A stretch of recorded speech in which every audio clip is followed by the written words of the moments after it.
Alrighty. Continue on with video 2B of making transgenic plants. Right. So the last one we talked about these two major transgenes, which at least variants of those are in sort of huge use in the agricultural industry. So those are the C4 EPSP synthase, which confers plants with resistance to the herbicide glyphosate. And then there are the other set of transgenes, those so-called cry genes, or that encode for cry proteins, which are the toxins that have insecticidal properties. So that's a way of making those plants resistant to pests. Right? So we talked about the transgenes last time, but what I want to do now is kind of get into the molecular genetic nuts and bolts of how we actually get the transgene into the plant. Right? So it's one thing to actually identify a gene with properties that you desire, some kind of trait that you wish to get into your transgene organism, but it's a whole other issue to sort of get it in there. In plants, they're different than C. elegans. So one of the advantages of C. elegans is we can just jab a tiny needle into their gonad, inject some plasmid DNA, and some of that gets taken up into those organisms. But we have to be a little bit more clever, at least in terms of the method I'll talk about today, for transgenic or generating transgenic plants.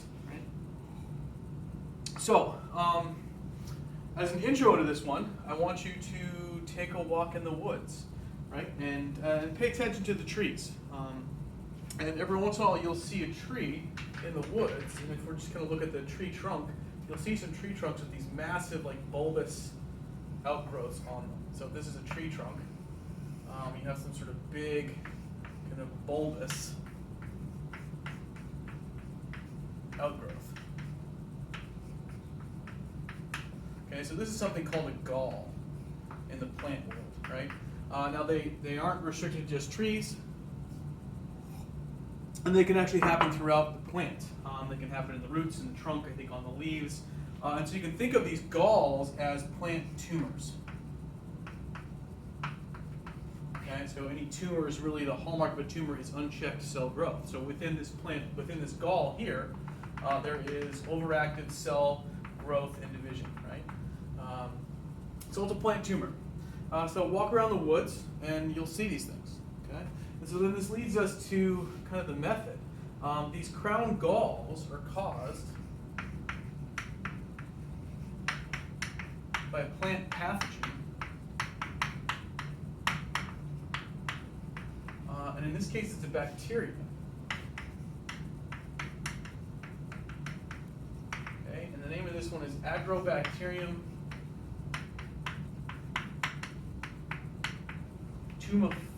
Recombination. At least that's how I pronounce it. I'm not sure of the exact pronunciation, tumefaciens or tumefaciens. Either way, I don't think it really matters. Okay, so you may have kind of recognized this agrobacterium from the last lecture when we talked about the bacterial species where Monsanto was able to find that C4 EPSP synthase. And so that was not Agrobacterium tumefaciens, I don't believe, but it was a related species. But we'll just kind of focus on this Agrobacterium tumefaciens, or tumefaciens, I'll probably go back and forth, and its role in causing this what's known as crown gall disease.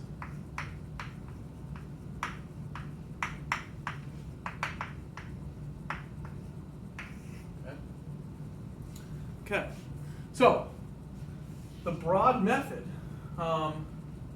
that, at least it's not the only method that people have used to generate transgenic plants, but it was one of the sort of most reliable and efficient methods developed in the last, say, 20, 30 years or so. So it's a method called Agrobacterium-mediated. And I want to make sure I get this right. I guess I don't really have it down on here. We'll call it Agrobacterium-mediated Recombination. Okay. So it's going to be some sort of DNA recombination event that's mediated through this bacterium, Agrobacterium tumefaciens, right? Okay. So let's jump into kind of the life cycle of this Agrobacterium tumefaciens real quick to get some idea of how it was then co-opted for use in plant biotechnology. And this is just a general theme of biology that I like to talk about, this idea of by virtue of studying some sort of basic process. And so there is some real value in studying the basic process of what caused crown gall disease. Through understanding that process, we were able to develop a means by which we could reliably create transgenic plants, so reliably genetically engineered plants. It's a common theme throughout really the biological research world. If we study some sort of basic process and we understand it well enough, we might be able to sort of use that and co-opt that for some other use. And we'll kind of lead this all the way up to CRISPR-Cas, which I think is kind of the latest and certainly one of the more fascinating examples of this. So let's get to this life cycle of Agrobacterium tumefaciens. Okay, so it's soil dwelling. Okay, and so it spends most of its time living in the soil, but it's an opportunistic pathogen, and so it needs to actually infect a plant in order for its reproductive cycle to continue. And so we'll just kind of hear a little picture of this guy to get some idea of what this thing looks like at the structural level, cellular level rather. So these Agrobacterium have some flagella. But what I'm going to focus most on is the genetic makeup of this thing. Okay, so they do have a central chromosomal genome. Okay, so this is the chromosomal DNA. I'm not precisely sure if it's circular or linear. But they also then importantly have this extra chromosomal genetic element right here.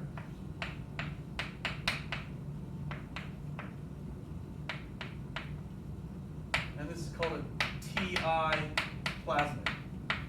Okay, so just like other bacteria, they can kind of store a lot of genetic information and important genetic information on a plasmid outside of the central genome. Okay, so this TI stands for tumor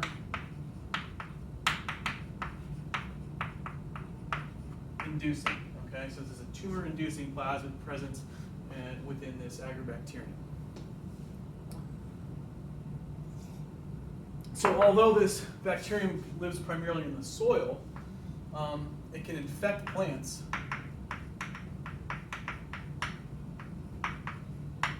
through things like surface wounds. Okay, so they can use some kind of a wound on the surface of a plant, and that can be caused by some sort of mechanical injury. They can often be caused by humans as we go in and sort of try and kind of clip plants and do things like that. But they can also be caused by injuries from things like insects. Okay, so it's an opportunistic pathogen, so it can find some sort of wound in the plant, and they can use that to get inside the actual plant tissue itself. Okay, so once it gets into the plant tissue, it can start to replicate intercellularly, sort of outside cells. Okay, so kind of in between all the cells in the plant. But eventually then what's going to happen is that some of these bacteria can actually attach to and infect cells in the plant tissue itself, right? And so the big important step is that when it does this thing, it actually injects the TI plasmid into the plant cell. Okay, so I'm going to highlight this because this is really the kind of big step that we're interested in from a biotechnological perspective.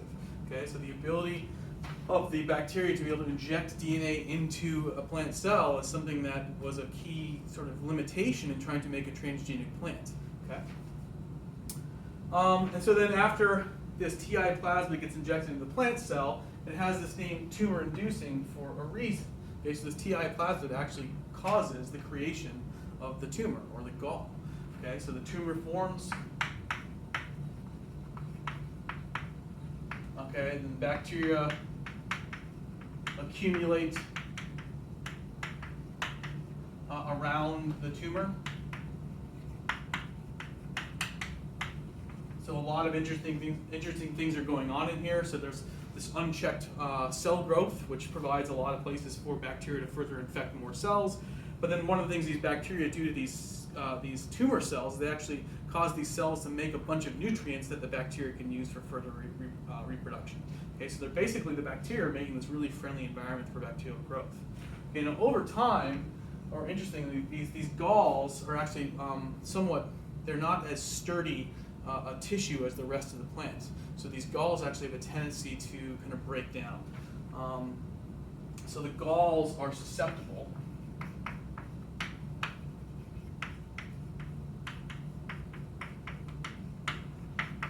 to injury and breakdown. Okay, so other secondary pathogens or even insects can come and injure the gall itself and cause it to break down. So when this gall breaks down, then these new bacteria return to the soil.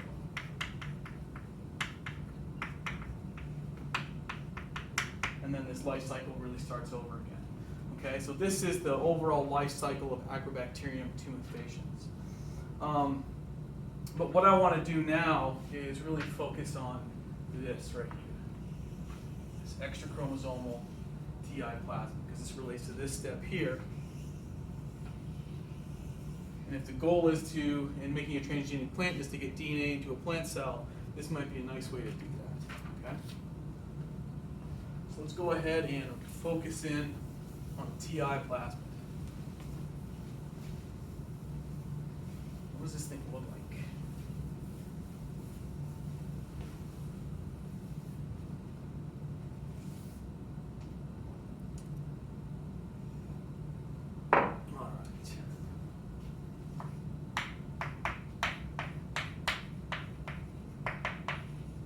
Before we look at the plasmid itself, just a little bit about kind of the backstory of this plasmid.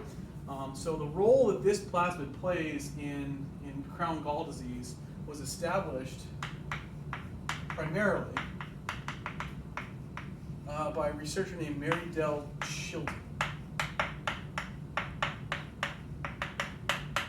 Okay, she is a really, how do I want to phrase this? She's a pioneer of plant biotechnology.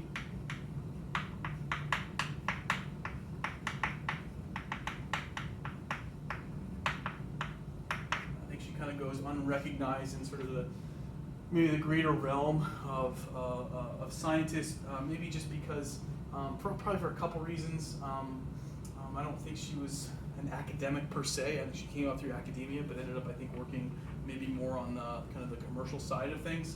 And then I just think, by and large, a lot of plant biology kind of gets pushed to the kind of side of overall kind of biotechnology. We're oftentimes very focused on very human-centric biological problems for good reason. But at the same time, I think this kind of pushes some really important and interesting science kind of to the periphery.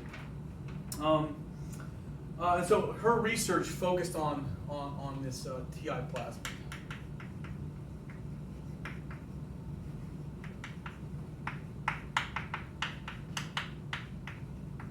And she was really the first person to at least kind of demonstrate that this TI plasmid was the thing that was causing the formation of galls in crown gall disease. Okay, so let's focus on this TI plasmid. Right, so it is a plasmid. It's a circular molecule of double-stranded DNA. But in this case, these TI plasmids are pretty big. I don't want to say anything kind of exact, but I want to say that they're in the order of maybe even 200 to 300 kilobases. They're massive. And I'm not sure what other sorts of things that Agrobacterium has to enable these plasmids to exist. But they're pretty big. And there are two major regions on this singular plasmid. Okay? There's one up here. And there's also another one kind of here that I'm going to focus on. These are certainly not the only regions, but these are the most important regions. Okay?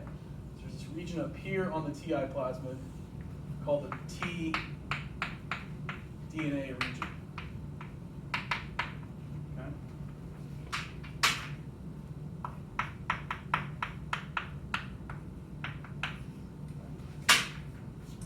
So this tDNA region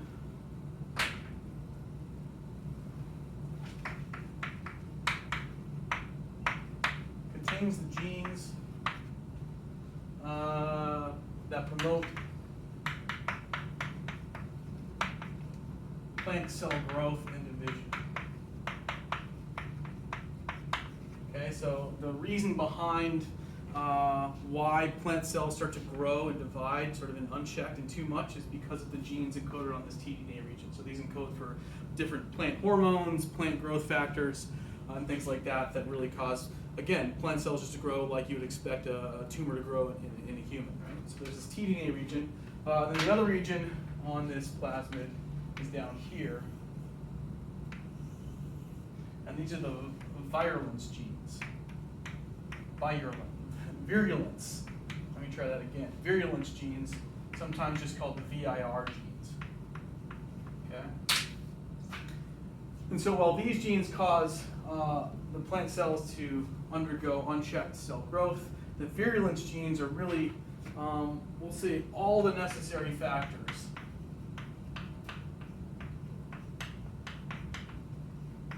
needed for infection,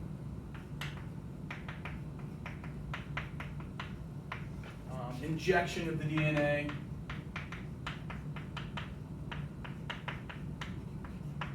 and then importantly, of the integration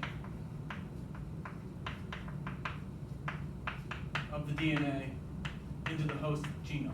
Sorry about squishing that in down there. I kind of made the plasmid too big. But this is all the necessary factors needed for infection, injection of this DNA into the plant cell, and then ultimately the integration of this DNA into the plant genome. That's a step we're going to talk about here in a second because that's really, really important. Okay? So let's go back to this tDNA region here. So we know it contains all the genes that promote plant cell growth, but it actually has a couple interesting parts of it. So kind of flanking on the edges of this tDNA region are what are known as border sequences. At least that's what your textbook calls them. Okay? And they flank, and they're on the outside of the tDNA genes. Okay, so the key, why are these border sequences interesting or important? So these border sequences are homologous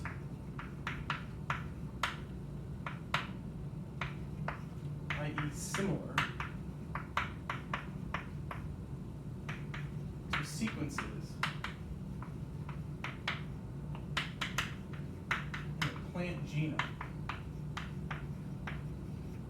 Okay? So that should start to ring a few bells. We've got sequences here and here that are homologous to regions of the plant genome. So you have to imagine that these Agrobacterium have kind of co-evolved with their plant species, so they've managed to sort of keep this similar. And knowing what we know about crossing over, which is a form of recombination that happens between homologous regions of chromosomes. Okay, so we've got these homologous regions flanking these genes, and eventually these tDNA genes are going to get integrated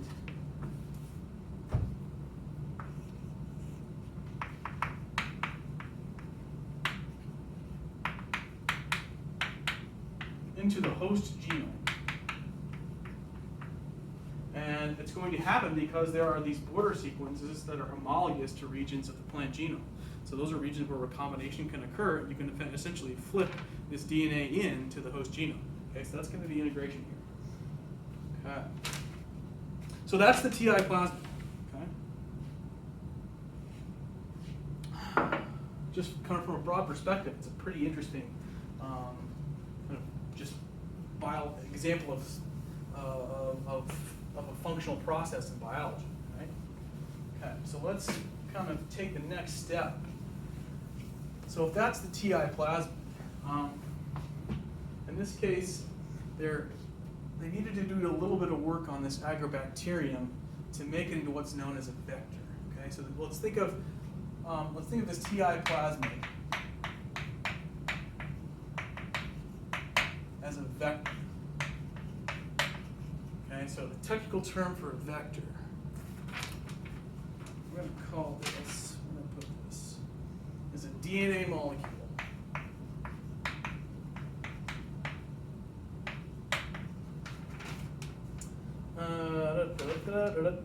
Used to carry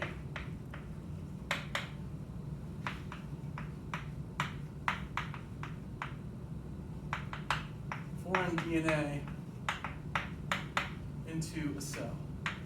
Okay, so in this case, the TI vector for the bacteria carries the tDNA genes. Okay, those things that cause the plant cell growth. But this can be something that we can then kind of engineer the vector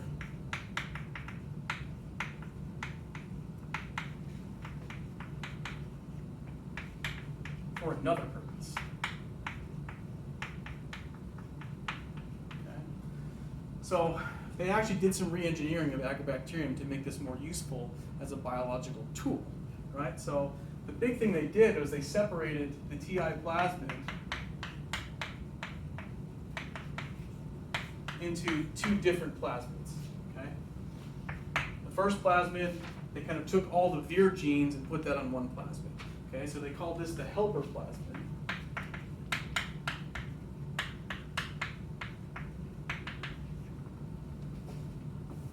Okay, so this is a plasmid that just had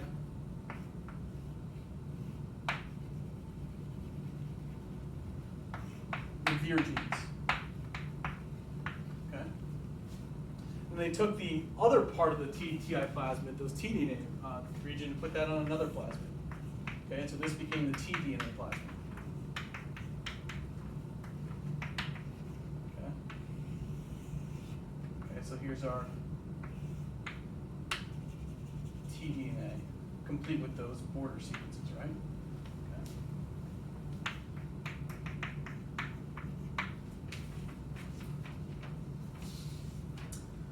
Okay. Okay, so now you essentially can work with this now as your means of kind of getting your transgene into the plants. So what they're able to do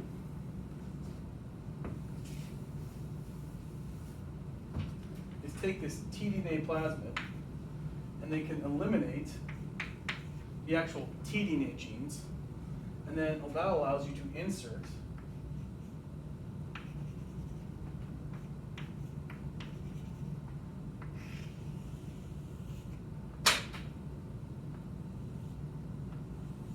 transgene of interest.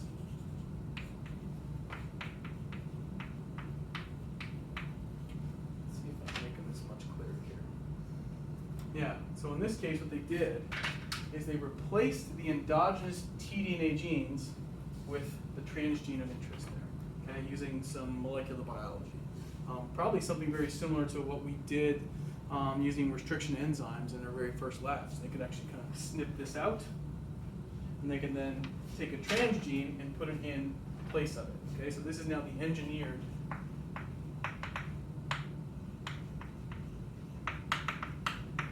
tDNA plasmid. Okay, so if we go back to our Agrobacterium now, our engineered Agrobacterium,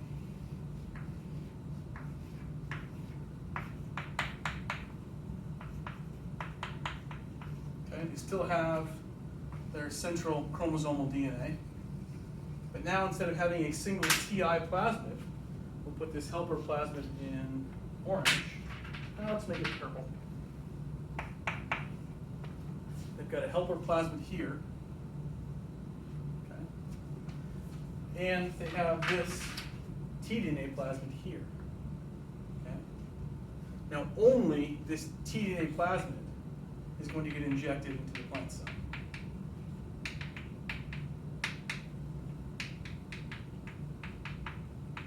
I'm not going into a lot of detail about how this injection actually happens, but these bacteria, once they get into the plant through that wound, they can kind of search out, and they're looking for a lot of different molecular cues in order to find the plant cell that they're ready to actually attach to. So there's a whole lot of process involved in the attachment.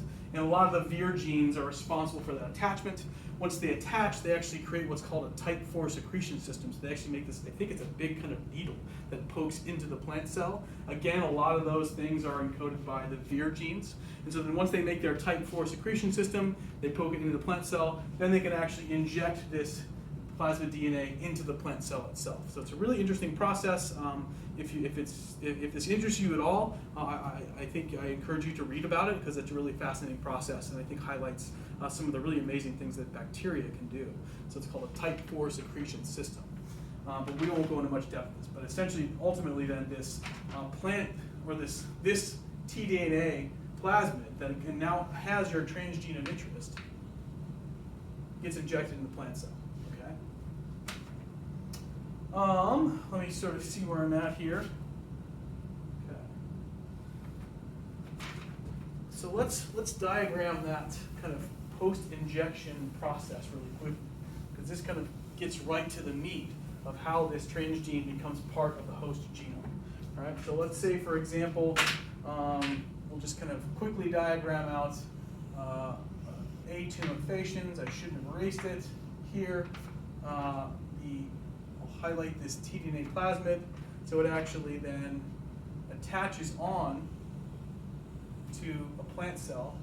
And I'm drawing it out as a big square because they often have a cell wall. And so it's going to make then a type 4 secretion system.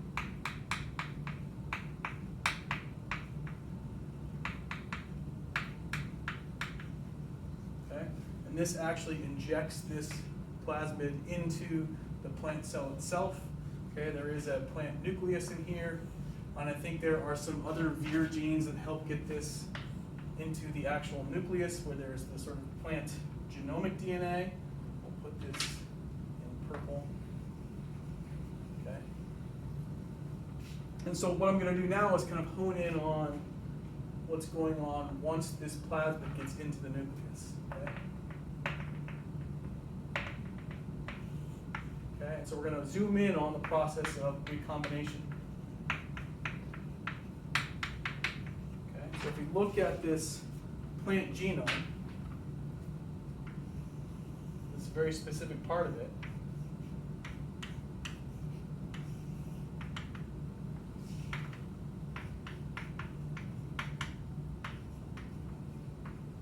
it has these sequences that are homologous to the sequence in the border sequences of the tDNA region. Okay, so it's got these in here. And so then what happens is that this plasmid, I'm not sure if it gets linearized or not, but the border sequences present on this plasmid can actually line up with the same homologous sequences here in the plant genome. Okay, and so then we got in between this is the transgene. Okay. So then when these things line up, then recombination can occur. And again, there are some other Vir genes encoded by the virulence. There are some Vir proteins, the virulence proteins encoded on the Vir plasmid that also get injected into here along with this plasmid. And they actually help with this recombination process. Then they cause recombination between the transgene on the plasmid and the plant genome. And what this ends up resulting in is the incorporation of the transgene into the plant genome.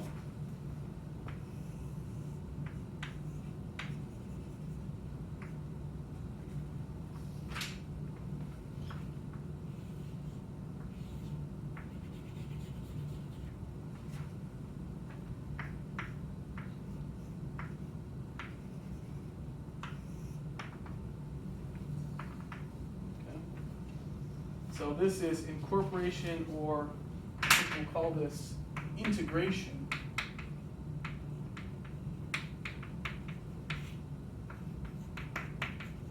of the transgene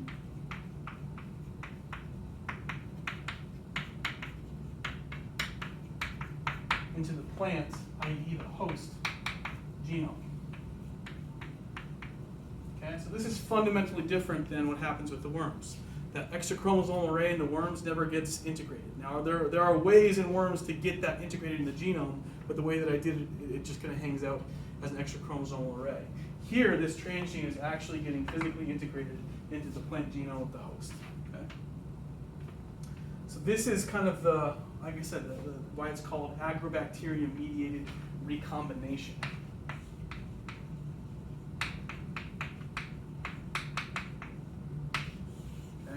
Because the transgene is being recombined into the plant genome itself. Okay.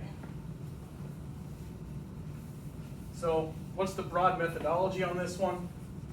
We'll just kind of paint this with a very, very broad brush. But the broad methodology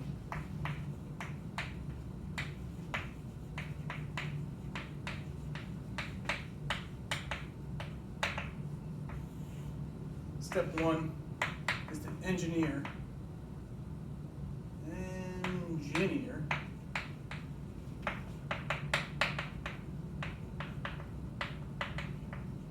your specific strain of 82 mutations to contain specifically the tDNA plasmid to contain your transgene of interest.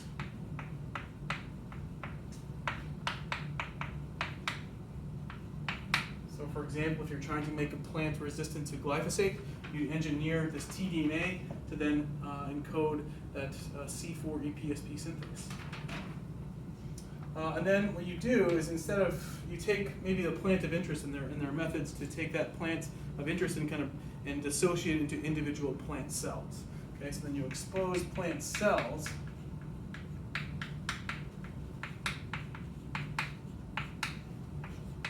to your bacteria. Basically, you're trying to infect it, or infect it. Okay? And then, interestingly, this transgene needs to contain some kind of a selectable marker.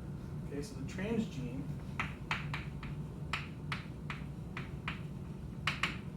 needs to include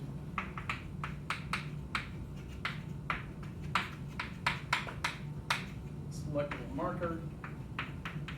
And interestingly, in this case, some of the first, or I think some of the more common selectable markers in this are herbicide resistance.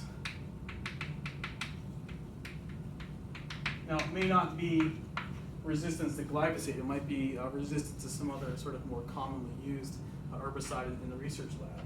So then you can grow your infected cells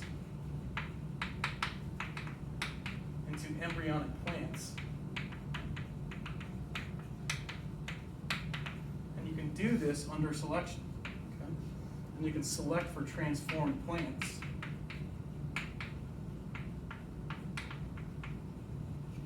Transformed being then this indication that they've actually now been genetically transformed, going all the way back to the transforming principle we talked about at the very beginning of class. So you select for these transformed plants with an herbicide. Okay. And we'll see something similar to this when we talk about how you make knockout or knock-in mice. Okay.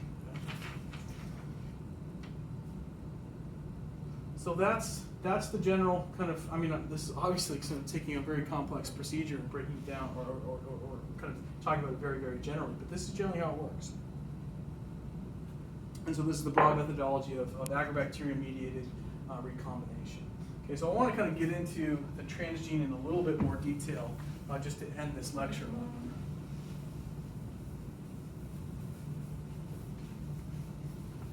And kind of get back to this idea of the regulation of gene expression.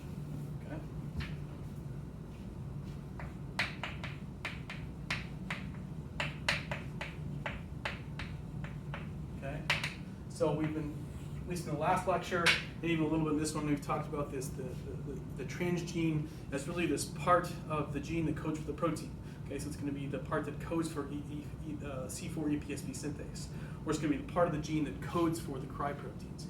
But hopefully what you've taken out of this class, one of the big things is that the gene is not just the part that codes the protein. The gene is the whole thing. Okay? So genes need promoters.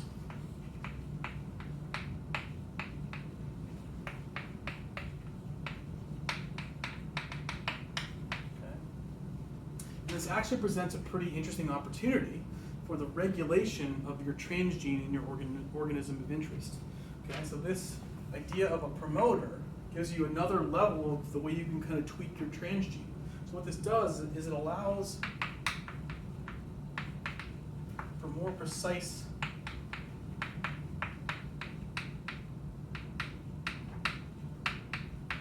regulation of the expression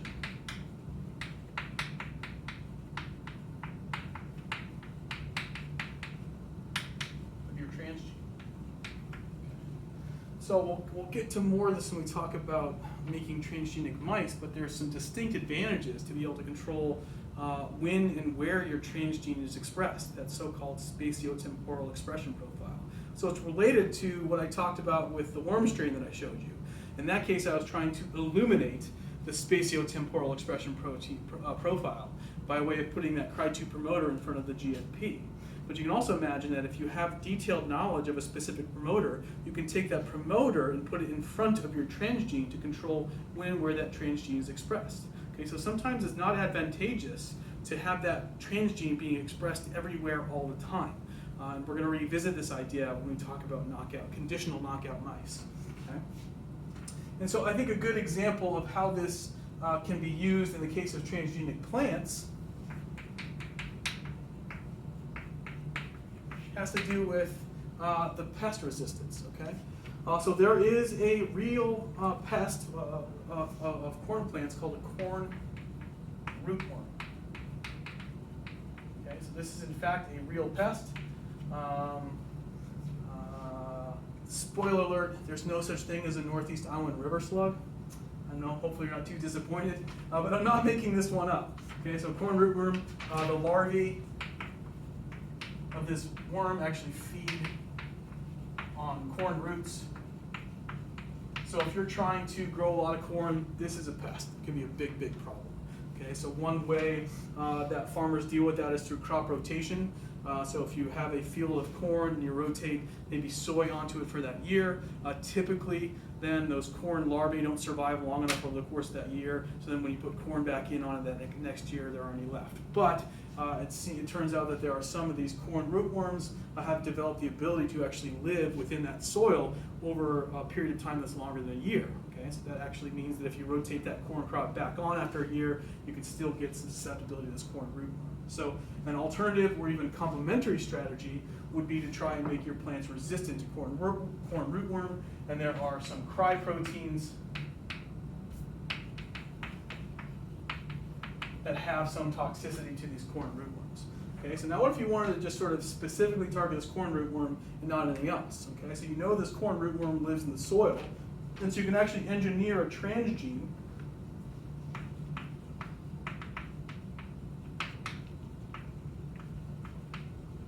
to have a root-specific promoter.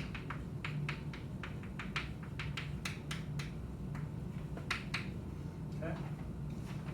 And so if we kind of take an example of what this maybe corn genome looks like here, this is the corn genetically modified genome. If we look at a closer look at this transgene, it's going to have a couple different parts. Okay?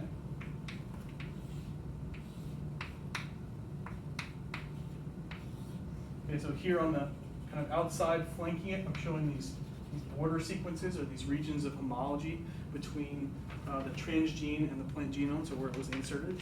Okay? And then the two parts of this that I just talked about, the first part is this right here, the root-specific promoter.